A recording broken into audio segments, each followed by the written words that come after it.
Good morning all of you. Nandishwari classes में आपका स्वागत है। कक्षा 12वीं का जो हमारा अध्याय है उसके कक्षा 12वीं का अध्याय 7 के बारे में हमारी चर्चा चल रही थी। ठीक है, आज इसका लास्ट टॉपिक है जो हमारे लगभग खत्म ही हो जाएगा। मेन टॉपिक है आपका 7 अध्याय का, बहुत दिनों से चल रहा है, करीबन 20-25 दिनों से है, तो बहुत बड़ा अध्याय था। लास्ट टॉपिक पे आ गए हम, मानव विकास और मानव के प्रमुख। आज हम इसकी चर्चा करेंगे, मानव विकास के बारे में पढ़ेंगे सारी चीजें। देखिए, इसी के अंतर्गत आता है मानव के प्रमुख लक्षण। देखिए, मानव विकास आप जान सकते हैं, मानव अचानक एकदम मानव का विकास ऐसे नहीं हुआ है।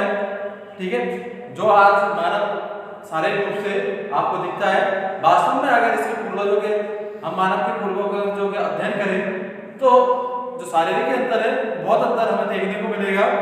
आज जो धीरे धीरे जो परिवर्तन होते आए हैं, जिन्हें बहुत से अंगों का विलुप्त होना, अवशेषी अंगों के रूप में आज जाने जाना, कहीं ना कभी इनका उपयोग हुआ करता होगा। आज जो अवशेषी अंगों के रूप में जब इनका उपयोग हुआ होगा पहले, तो कहीं ना कहीं मनुष्य के शरीर में कोई ना कोई परिवर्तन होंगे। तो आज उनमें परिवर्तन होकर मनुष्य एक नए परिवर्तन में आ गया और अंगों का उपयोग होना बंद हो गया। तो आज हम प्रारंभ काल से पढ़ेंगे कि मनुष्य का विकास कैसे हुआ है, क्रम पर पढ़ेंगे। देखिए, तो मानव विकास, मानव जंतुओं में सर्वाधिक विकसित है।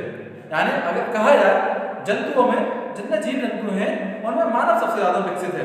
क्योंकि आप देख सकते हैं मानव ने कितना विकास कर लिया है, एवं आधुनिक प्राणी है।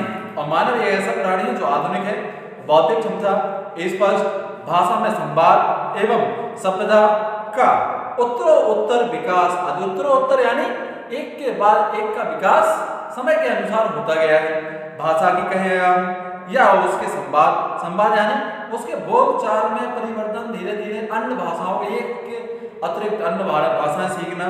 ठीक है, उसकी क्षमताएं स्पष्ट रूप से विकसित होती गई। कुछ ऐसे गुण हैं जो मानव को उसके पूर्वजों से अलग करते हैं। कुछ ऐसे गुण मैंने बताया कि पूर्वजों की तुलना आज के मानव से की जाए तो बहुत अंतर देखेंगे। तो कुछ ऐसे गुण हैं जो उनसे अलग करते हैं पूर्वजों से। मानव का जातिवृत्त उससे संबंधित जीवाश्मों के अध्ययन पर आधारित है। अगर पूर्वजों को जीवाश्मों का अध्ययन किया जाए तो उस पर हमें बहुत गुण समानता देखने को मिलेगी, असमानता।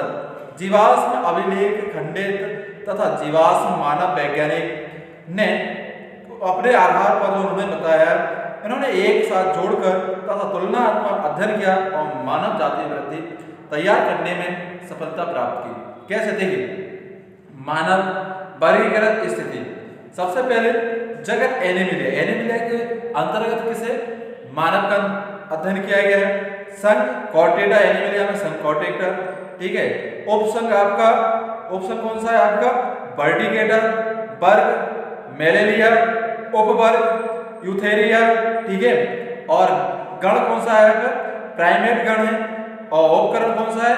एंथ्रोपॉइडिया, जो उपगण आपका एंथ्रो। और आधुनिक कुल कौन सा है आपका? ह्यूमनोएडिया। ठीक है, और कुल ह्यूमनिडी। ठीक है, और श्रेणी ह्यूमो, और जाति आपका सिपियंसी। ऐसा क्रमबद्ध इसका विकास होता चला गया, क्रमबद्ध। आज मानव के उत्तर विकास की, ठीक है, प्रारंभिक जानकारी जीवाश्म की, शारीरिक के तुलनात्मक विश्लेषण तथा मानव, ठीक है, कपिल एवं अन्य प्राइमेट के मध्य तुलनात्मक जैव रासायनिक प्रेरणाओं से, अगर हम तुलनात्मक कहा जाए तो जैव रासायनिक जो प्रेरणाएं, ठीक है, प्रेरणाओं से प्राप्त हुई है। परंतु मानव, ठीक है, उद विकास के बाद के चरण की जानकारी उत्खनन से प्राप्त होती है। और उनके उत्पन्न यानी पुरानी जानकारी उत्खनन जो जीवाश्म मिले हैं उनसे प्राप्त होती है। देखिए, जीवाश्म से खास तौर पे देखिए, समग्र स्तर जैसे पत्थर के समान, ठीक है, बर्तन, हथियार, आग पर, ठीक है, पार कर तैयार की गई मिट्टी के अनेक सामग्रियां आदि मानव जीवाश्मों के साथ पाए गए। यानी पहले के अगर मानव के जीवाश्म पाए गए, उसके द्वारा बनाए गए कुछ औजार थे, मिट्टी के थे, कुछ लकड़ी के, कुछ पत्थरों के औजार थे, उनका वर्णन देखने को मिलता है। देखिए, मानव के इसी के आधार पर जो तुलनात्मक जीवाश्म तुलनात्मक अध्ययन किया गया, उसके आधार पर मानव के प्रमुख लक्षण, अब लक्षण जो जीवाश्म मिले उनसे लक्षणों की तुलना की गई उनके पूर्वजों से। क्या क्या लक्षण माना गया कि पहले अगर जीवाश्म में इनमें कैसे लक्षण, इनके चलने का तरीका कैसा, खान पान कैसा था, ठीक है, आसपास के वातावरण उस समय कैसा रहा होगा, वो उनके जीवाश्मों से अध्ययन किया गया। तो लक्षणों के बारे में देखिए, पहला प्रचलन का लक्षण, यानी प्रचलन आप समझ रहे होंगे, चलने का लक्षण, यानी मनुष्य ने चलना कैसे सीखा। देखिए तो मानव में द्विपाद प्रचलन पाया जाता है। द्विपाद यानी मानव दो पैरों पर चलने वाला प्राणी है, यानी अनकर जंतुओं को देखें, कुछ जंतु चार पैरों पर चलते हैं, मनुष्य एक ऐसा प्राणी है जो द्विपदों पर चलने वाला प्राणी है, ठीक है।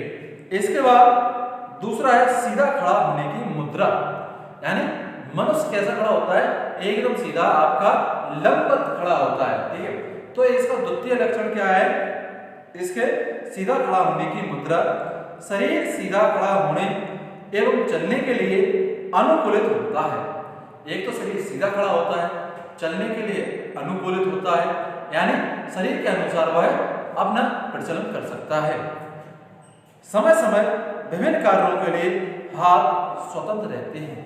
समय समय पर विभिन्न कार्यों के लिए हाथ टोटली रूप से इनके फ्री रहते हैं, स्वतंत्र रहते हैं, यानी मानव चल रहा है, चलते समय अपने हाथों से अन्य कार्य भी कर सकता है, यानी वह टोटली अन्य कार्यों के लिए स्वतंत्र पाए जाते हैं। विभिन्न कार्यों के लिए हाथ स्वतंत्र रहते हैं, इसलिए विपरीत, ठीक है। इसके विपरीत अगर कहा जाए, कपियों का शरीर मानव के समान सीधा खड़ा होने के लिए अनुकूलित नहीं है। अगर हम कपि, गोरिल्ला, इनकी बात करें तो यह मानव के समान सीधा खड़ा होने वाला इनका शरीर नहीं है। जो इनका मेरुदंड है या मेरुरज्जु है या कशेरुदंड है, यह सीधा नहीं होता है, ठीक है, यानी यह अनुकूलित नहीं रहता है। कपियों के कशेरुदंड में केवल एक वक्र होता है, जबकि मानव के कशेरुदंड में 4 वक्र होते हैं और इसमें सिर्फ एक ही वक्र होता है। इस प्रकार द्विपाद प्रचलन एवं सीधे होकर चलने के लिए मानव के लिए निम्नलिखित परिवर्तन हुए हैं। अगर कपि से तुलना की जाए तो कपि 4 पैरों पर चलता है और सीधा खड़ा नहीं होता सकता है, क्योंकि इसमें एक ही मेरुदंड चक्र पाया जाता है और मानव में 4 मेरुदंड चक्र पाए जाते हैं। अब यह मानव किस प्रकार सीधा चलना सीखा, ठीक है, और कशेरुदंड इसका किस प्रकार प्रचलन के समय शरीर को संतुलित रखने के लिए पैर लंबे हो गए। समय के अनुसार अगर कहा जाए, कपियों को मनुष्य का पूर्वज माना जाता है, ठीक है, मानव का, तो समय के अनुसार मनुष्य में अनुकूलित कैसे हुआ, जो पैर थे शरीर के संतुलित होने के लिए पैरों की लंबाई बढ़ती गई, हाथों की अपेक्षा पैर लंबे होते हैं जो शरीर को संतुलित रखते हैं, ठीक है। उदरीय भाग छोटा परंतु वक्ष प्रदेश चौड़ा समतल होता हो गया, यानी उदरीय भाग, जो निचला भाग था, पेट वाला भाग था, वो कैसा हो गया, आपका छोटा हो गया, परंतु वक्ष प्रदेश यानी जो ऊपर वाला हिस्सा था, जो मनुष्य का हम कह सकते हैं सीना था, यह वह चौड़ा ही होता है और यह बहुत ज्यादा वजन सहने के लिए भी काबिल होता है, इसलिए क्या हुआ, यह चौड़ा और समतल रहा। उदरीय भाग के छोटे होने के कारण, ठीक है, लंबाकार और कशेरु की संख्या 4 से 5 होती गई और जबकि कपियों में इनकी संख्या 6 से 7 होती है। इसलिए इसके अतिरिक्त मानव में सैक्रल कशेरुकाएं परस्पर जुड़ी होती हैं। सैक्रल कशेरुकाएं होती हैं जिसमें परस्पर एक दूसरे से जुड़ी होती हैं। मानव में, ठीक है, लंबर कशेरुका वाला भाग मुड़ा होता है और परंतु कपियों में लंबर मीड़ नहीं होता, मोड़ नहीं होता है। जो कपियों में होता है उसमें कोई मोड़ नहीं होता, वो सीधा रहता है, इसलिए वो सीधा खड़ा नहीं हो सकता है, ठीक है, क्योंकि जैसा वो उसका आकृति है उसी के आधार पर पाया जाता है, उसमें कोई मोड़ नहीं पाया।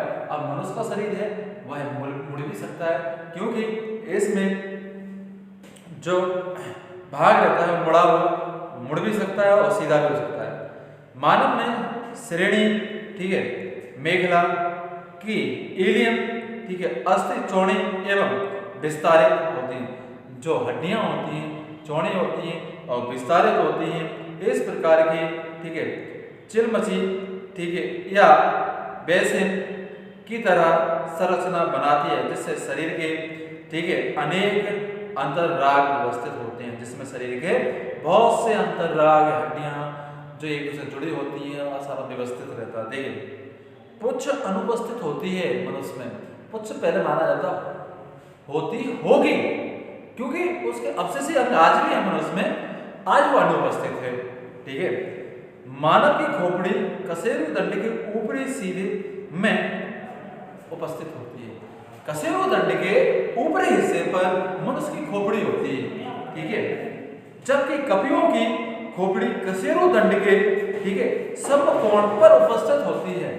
अगर कशेरु दंड को कहा जाए तो उनके समकोण पर, आपने समकोण देखा होगा, ठीक है, समकोण ट्रायंगल के बारे में आपने पढ़ा होगा। तो जानवरों में जो खोपड़ी होती है वो कशेरु दंड पर उपस्थित होती है।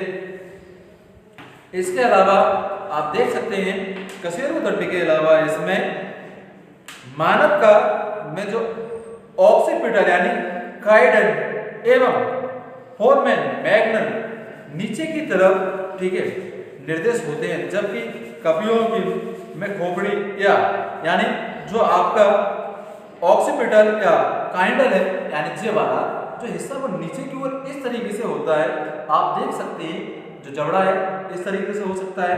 ठीक है, जबकि कपियों की खोपड़ी कशेरु दंड के इसका जो होता है, कपियों की खोपड़ी कोरेट के पीछे की ओर निर्देशित होती है और खोपड़ी जो होती है वो अधिकतर देखना चोंच जानवरों की लंबी होगी और खोपड़ी पीछे की ओर होगी, पर मनुष्य की क्या होगी, खोपड़ी ऐसी होगी और जो निचला जो भाग है वो नीचे की ओर आपका होगा। आप देख सकते हैं चित्र में। अग्रपाद देखिए, इसके मानव में अग्रपाद अर्थात हाथों का विकास भी मानव के उदित विकास की एक महत्वपूर्ण घटना है। हाथों का विकास इस प्रकार हुआ है कि हथेली उंगलियों की सहायता से ठीक है सूक्ष्म वस्तुओं को भी पकड़ सकती हैं, उठा सकती हैं। इस प्रकार मानव के हाथ पूर्णतः परिग्राही होते हैं, यानी पूर्ण रूप से स्वतंत्र होते हैं और छोटी से छोटी वस्तु को उठा सकते हैं। ठीक है, इसके बाद है आपका प्रतिस्थापनीय या अंगूठा। देखिए मानव में प्रतिस्थापनीय या अंगूठा भी कहा जाता है इसे। मानव में अंगूठे की लंबाई में वृद्धि, जिसके फलस्वरूप वह शेष उंगलियों के सम्मुख या आ गया है, उसकी पकड़ सही तरीके से बन गई है। प्रतिस्थापनीय या अंगूठे के कारण बरसी यानी जो हमारे तीन धनुष या अन्य हथियार चलाने या आसमान हो गए। इस प्रकार मानव में शिकारी जीवन का प्रारंभ हुआ। अंगूठे के जो विकास है, उंगलियां इसी के कारण आज हम अंगूठे से तेज चला सकते हैं। हम देखें जो पिस्तौल वगैरह चलाने में भी अंगूठे का महत्वपूर्ण योगदान होता है। भले उंगलियों से चलाई जाती है पकड़ने के लिए जो ठीक है, तो जो इनकी जो हाथों के धीरे धीरे परिवर्तन होने के कारण हुआ है। अब इससे संबंधित आज हमने मानव के लक्षणों के बारे में, इन 4 पॉइंटों के बारे में पढ़ लिया है। इससे संबंधित नेक्स्ट वीडियो में पढ़ेंगे। धन्यवाद। जो समस्या विद्यालय में आके आप पूछ सकते हैं।